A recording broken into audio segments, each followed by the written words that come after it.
This return is my return to a world, a universe that I have touched in 2006, 15 years ago. The film was a great success, and we decided to go back to the best of his stories, I mean Silent Hill 2. The film is the story of a young guy coming back to Silent Hill where he has known a great love, and what he's going to find is a pure nightmare. I have the chance of being very close with Christoph, and we together has achieved to convince Konami that there is a new version of Silent Hill that needs to be done, and they are 100% on board. In the first Silent Hill, we were exploring a world, the world of this small town, completely closed into the mist. It was like being trapped into a Twilight Zone. But in the second game, you know, the creator of the game have changed the rules, you know. We were basically going back to Silent Hill, the same town, but we were looking this strange world entirely through the point of view of the hero we were playing. Mary, could you really be in this town? He realized that Mary is lost somewhere into this strange place. At its core, it's also the idea of the myth of Orpheus. And whatever a man can go deep in hell to bring back the soul or the person he loved the most in his life.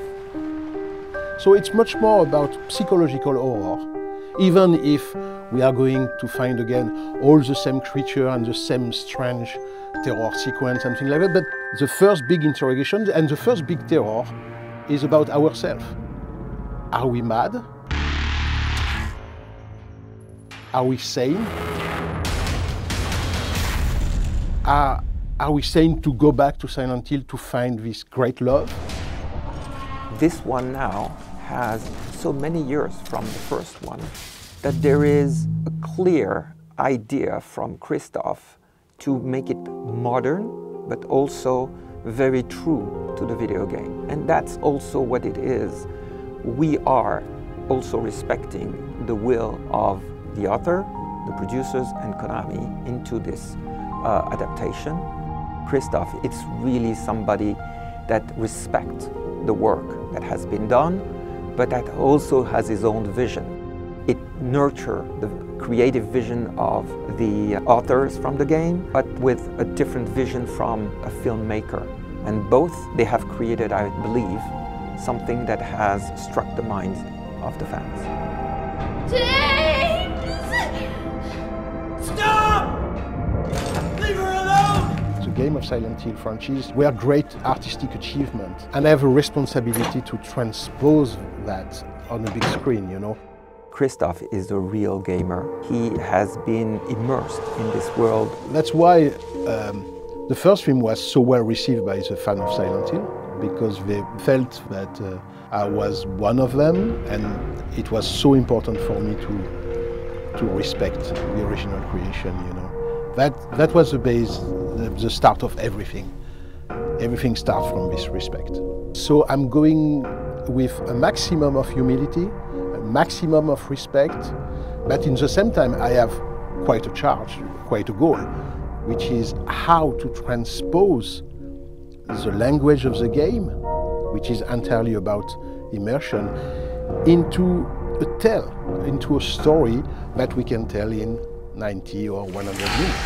The monsters are also one of the key elements that the fans are waiting for. And we are updating those in a way that the creation is similar, but they will be striking. For me, one of my major goals in this film is how to redesign the classic monster of Silent Hill. I was talking about Red Pyramid, you know, this big guy with the helmet, you know. He's, again, in this one. Some of the creatures of the film of back in 2006 were very, very appreciated by the fan. But in the same time, for me, it was important to come back with surprise. It's a new universe, it's a new challenge, and those are very important to bring these icons differently to the audience, because they want them to have that wow effect. That's why, you know, I found a very interesting collaboration with the people of Konami. They helped me a lot to achieve this new design of the monster, because they are also working on new episodes for the franchise of Silent Hill. The younger audience, they want that collective experience. They want to be with their friends, they want to talk about it, but they want also to live that experience together. We all know that watching an horror film alone at his home is quite different of being into a big theater with a crowd and everybody jumping at the same time. It's very different. We are modernizing, we are giving him what the audience of today is really wanting. We are trying to do as much as possible, creating a new experience for that audience. Could be more immersive, interactive, and we have now new technologies, but we still have what makes the best is the story. And this story is at the core of it. So we hope that Return to Silent Hill will be a great return. And if we want to keep the link with the audience, you know, we have to be perfectly aware that everything has changed in 15 years. Everything has been washed away, you know. We have to bring back something, you know, very surprising.